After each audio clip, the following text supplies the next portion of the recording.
Hi, my name is Roger Lee, and I am here at Art Framer, my little picture framing studio in Kelowna, BC. And this is what we're calling Art Talk. This is episode 2 with Lynda Norman, a wonderful artist and friend. And we're going to get into whatever we get into, so you'll enjoy it, I'm sure. There's a finished artwork, and it wants to be made presentable. So I, as a picture framer, come into that and work with artists after all that spiritual stuff has been That's right. Once it's on the surface and it's dry. And it's real now. So it's Signed, real. sealed. Yeah, so watercolors are certainly framed uniquely most often. Yeah. Yeah, and how does that differ? Because each time I bring a piece to you to get framed, I'm always amazed at how different my painting looks. It's dressed up. It's ready for the show. Yeah. It's ready for the dance. Yeah. And I love that. But how is that different from someone who brings you something? A print or poster Yeah. or an oil painting, yeah. Watercolors are different. There's something, there's a translucence to them, which makes the matching of tones and intensities and saturations different. They're usually a lot lighter. Your stuff, interestingly, has got a lot of saturated points and drama. So we can dress it up with like a dark matte, which is unusual for watercolors. Usually it's got to be much more light-hearted, less drama to support a watercolor. There's more delicacy, I guess that's it. The translucent quality and the delicacy of it demands a lighter approach and staying away from dramatics often or intensifying things. Yeah. So there's a distinction there. And the framing itself, there's a lot of things can be framed in white or in black, gallery presentation and whatnot. And watercolors are often displayed in black, but not very often in actually framing something for the wall, for dressing it up. Yeah. Very, very rarely are you using a black frame because of, again, there's so much more delicacy and subtlety and translucency to it. Well, and that's understanding that is so important, because before you moved to Kelowna and I knew that I could rely on you to do magic with my paintings, I did frame everything. I matted everything and framed everything in black. Yeah. For show purposes, it was dramatic. It was great. Yeah, It had an very effect. good for presentation, But to draw an eye to something. they take on a new life with a professional. But again, you're a little bit of an exception to the rule with watercolors because of the sense of drama that you naturally incorporate into things. Well, and it's the product that I use as well that allows that. In the past, watercolors were typically very pale. Yeah. They and different properties to them. The products that I prefer to use, Daniel Smith is the brand of paint that I use. The pigmentation is intense. Yeah. And I love that. As much as I love beautiful pastel watercolors, which is what you would get if you used student grade watercolors. Right. They don't have that granulation, that pigmentation, that richness. And I think being self-taught, I just got that paint on there, and it turned out that I kind of have a heavy hand, I think, and can do that with those pigments. There's a unique aspect to your watercolor. And I didn't recognize that. Allows for, again, the unconventional sort of dramatic presentation of black and dark colored mattes.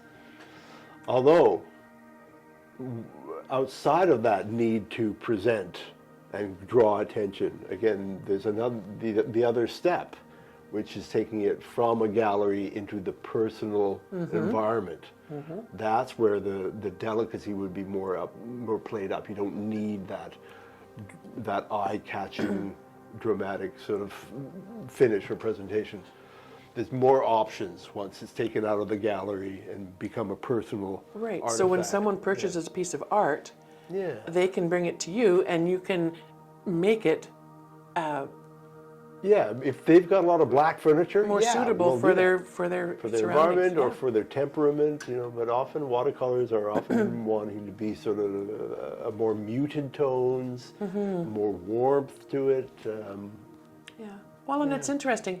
You know, I think watercolors are starting to gain a bit of popularity, but Yeah. typically they weren't what people went to.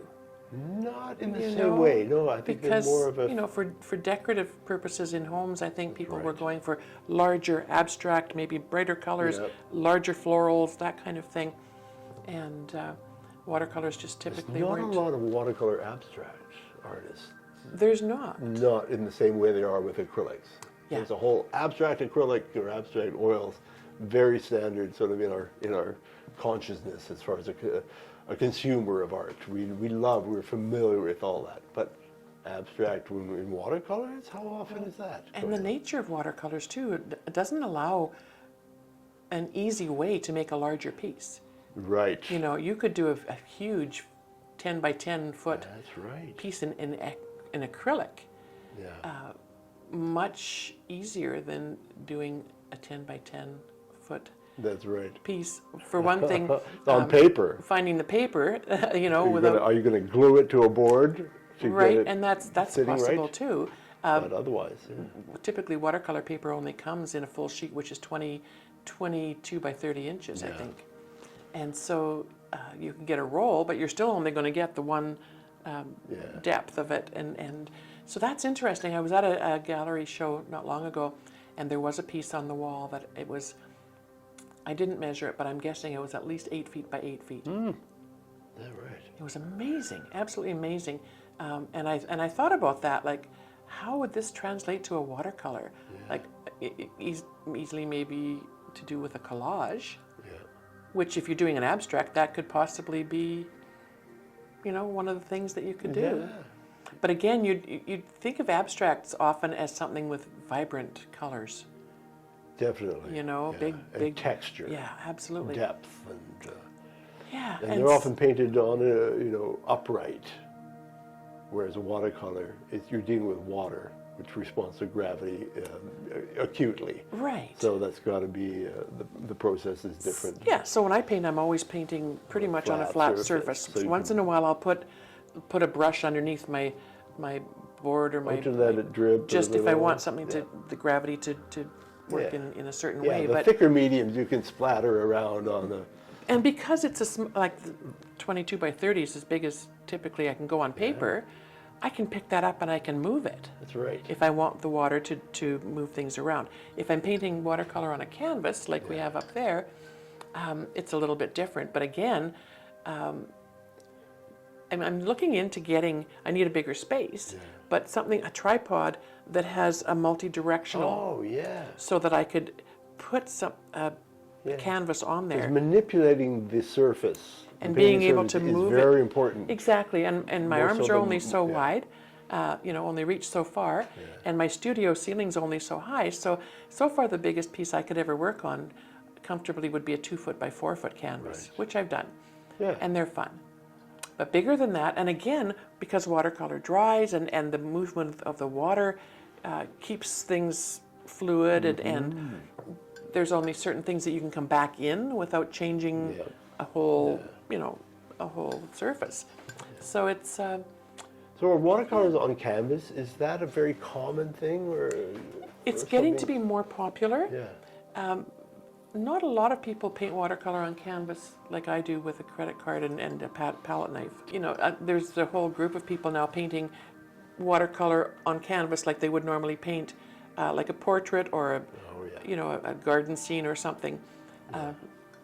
And again, that's not More my, of the my thicker style. color as opposed to the Yeah. diluting and the manipulating of water. Well, and they put different surfaces to prep the surface, Oh, or yes, certain different products to prep the surface of the Right. canvas. So it's an interesting thing. But again, and you're able to frame a canvas Yeah. now is that called a floater frame that It's you called put? a float frame, yeah. frame? It's a little frame with a gap between it and the canvas, so some breathing room and some depth. And Yeah, and it's a so very effective. Nice simple effect. Yeah. Like some of my favorite pieces that I've done on canvas are favorite because of the way you framed them. Frame, yeah. Yep, Yeah, absolutely. the energy's very, very good for your pieces, yeah. Yeah. But not black. No, you have not done that. And that's exciting. Well, this really, I think we're covering a lot of ground in We're a all sort over of, the place. in an ordered, chaotic way. And hopefully our audience is appreciating this style of dialogue where we're just dredging, our consciousness and our mutual Yeah. energy and dynamic for stuff that's there that we understand. Sharing what's top of mind and Yeah. yeah. Well, and you're so easy to chat with, Roger. I love thanks. having chats. You too. You make great tea. You have a voice like music, which is very well. pleasant. Yeah. Just don't ask me to sing. I'll leave Just the don't singing. ask me to paint. Okay, I'll paint, you sing. Thank you very much for staying with us this afternoon. It's been really nice chatting with Lynda. If you want to know more about Art Framer, you can check out my website, which is artframer.net. If you have picture framing, you're a local, I welcome you. Come on in. Otherwise, please subscribe to this channel and you'll see more of us.